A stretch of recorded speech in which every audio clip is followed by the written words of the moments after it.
Hey guys, it's Nathal here once again with a update on the Ice Spear Deadeye self-cast character. And by this point, I'm pretty happy with the build. I made a few changes and it's made the character quite a bit smoother and much more playable. And as well as that, I've gone ahead and basically taken on all the new content that has come out on a 5-link so far. So it's still a suboptimal 5-link as well, because in this 5-link I'm using added cold gem when I really want to be using spell echo. I just haven't bothered getting the correct colors yet because it is a bit tough on my chest, and the gameplay has been good enough off of this pretty mediocre 5-link, and I just decided to commit to finishing everything I could in the new sort of gameplay, bosses, that sort of thing, just off of a pretty humble setup. So the character has about 4 million DPS at its best at the moment. If you properly min-max and get a 6-link, you'll be at probably about 6 million DPS, and if you really go all out, you could probably self-cast Ice Spear as a Deadeye to about 10 million DPS.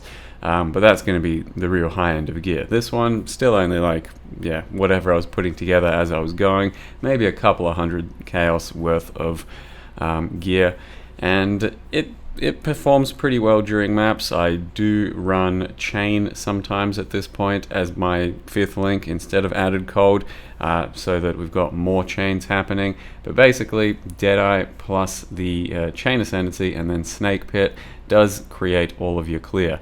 I've completely dropped Eye of Winter from the build. It was basically just there to be temporarily helping our clear until Ice Spear was good enough for pure clear, and it became good enough for me when I think I had the snake pit, good enough cast speed, and good enough damage, and at that point started just pure ice spearing, and everything's fine. Don't need to use Eye of Winter, and it feels better than using any Eye of Winter because the character isn't built super high for crit, so you do kind of need that second phase of Ice Spear to be going off.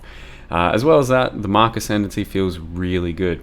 I absolutely love being able to chuck out a Mark real quick, so it's a pretty fast cast, and then the sort of Mark Prolift just chaining between a pack feels pretty good to eventually hit the biggest enemy, especially when we're talking about arch nemesis mobs, because you might not be able to get the mark on the arch nemesis immediately, and then it just ends up getting onto him like after bouncing a few times.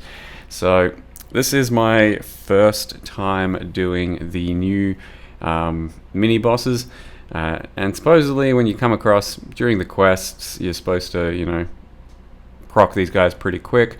When you come across them for the first time, they are the watered down version of themselves. So I didn't learn anything on both of these mini bosses as far as mechanics are concerned, because there just wasn't enough time to learn anything. We killed them pretty damn quick, since they have like a quarter or a half of their life, something like that, when you first come across them for the quest version. I did then reproc at least one of them, and it's much thicker, and you see that in a sec. But as far as these are concerned, I kind of grasped the mechanics early on. On this one, you kind of have to change phases and stand behind pillars and shit. But I didn't really learn much at all, and just kind of killed them quick. And that was fine.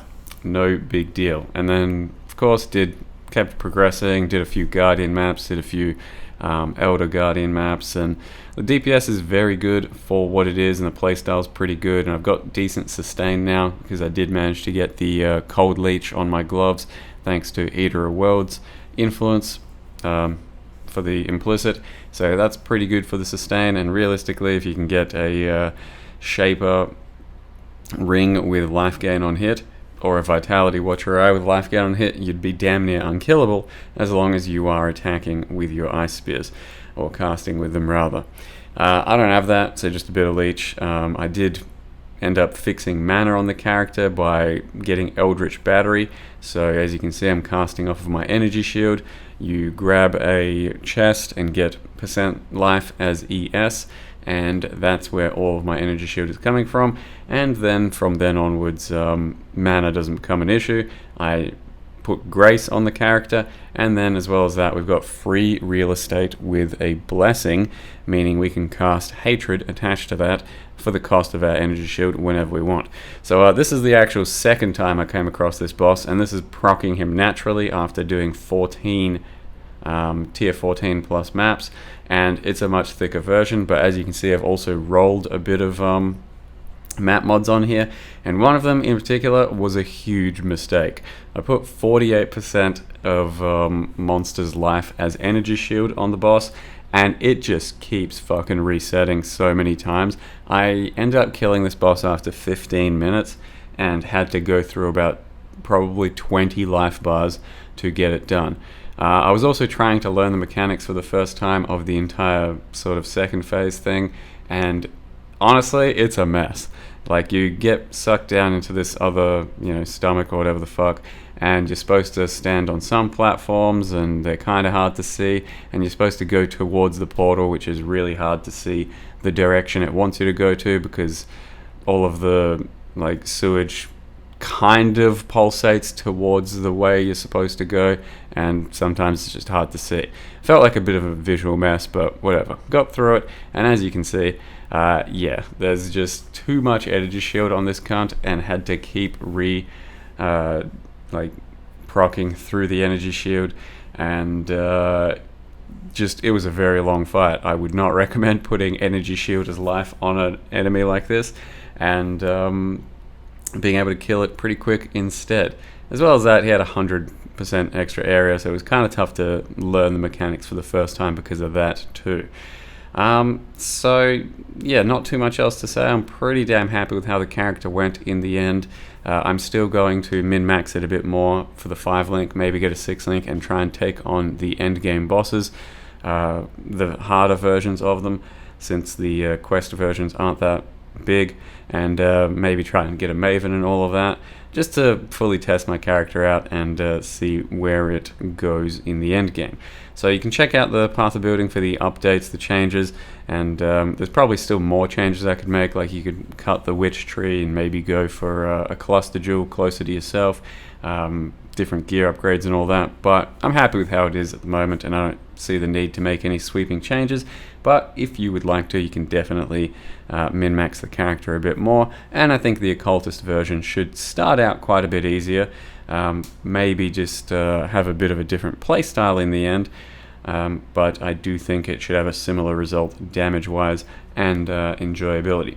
So I'll leave you guys with my first attempt on both the Eater of Worlds and the Searing Exarch, and these are the quest versions, so they're not super thick, and I am blind on these boss fights, so I have no idea what the mechanics are, and I'm trying to learn them as I go. And you'll see that it doesn't go particularly well, but well enough. Thank you very much for watching. See you next time.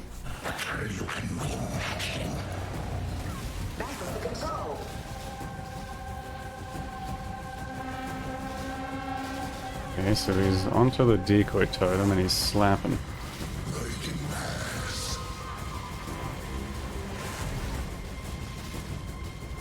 We got some sort of balls.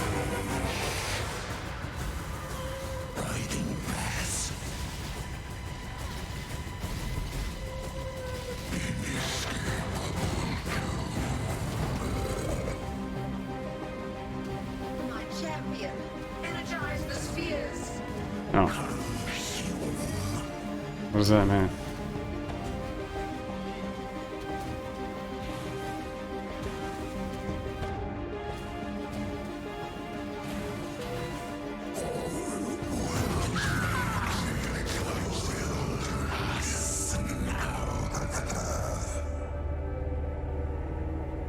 What does energize the spheres mean?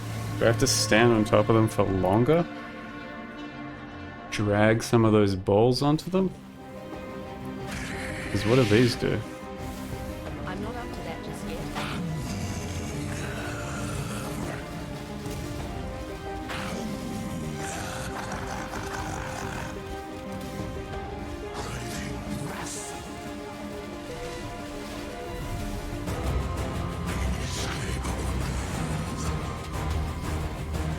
Okay, we got another shot at this, eh?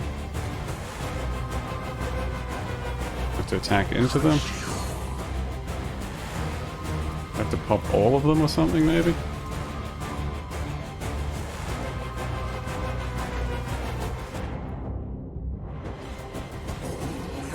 Do I have to drown?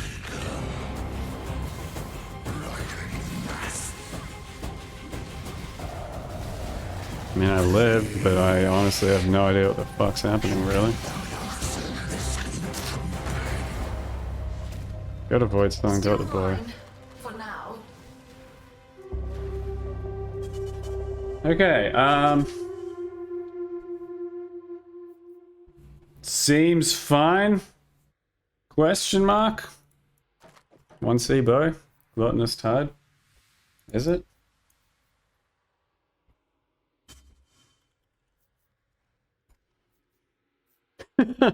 $700 results, 1C bow.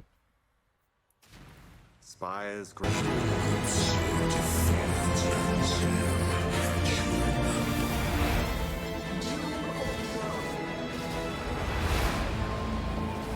Disintegration. Cleansing. Okay, play more.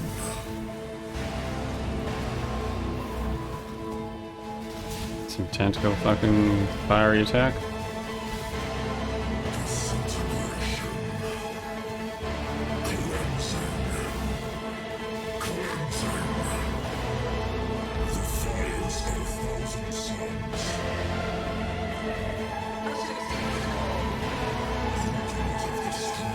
Oh. What's happening? But I am not alone. How pathetic. You just literally go in between some holes every now and again, hardly moving. Okay. I guess we could do that.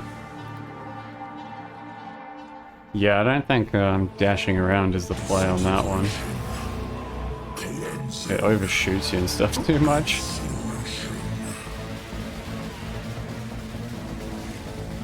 Uh-oh.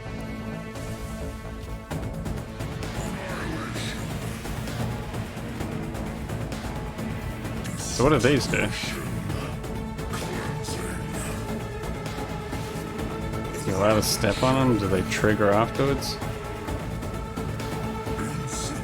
Lower max fire travel cooldown lower. Disintegration. So it doesn't damage you, it just puts a debuff on you for 10 seconds if you touch it. That seems fine. I don't want to see how much damage that did. Omniscient Void Stone. My playground. Some amulet thingo. Exceptional Eldritch.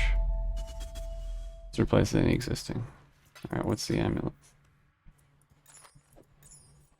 It's this one. Fuck that shit.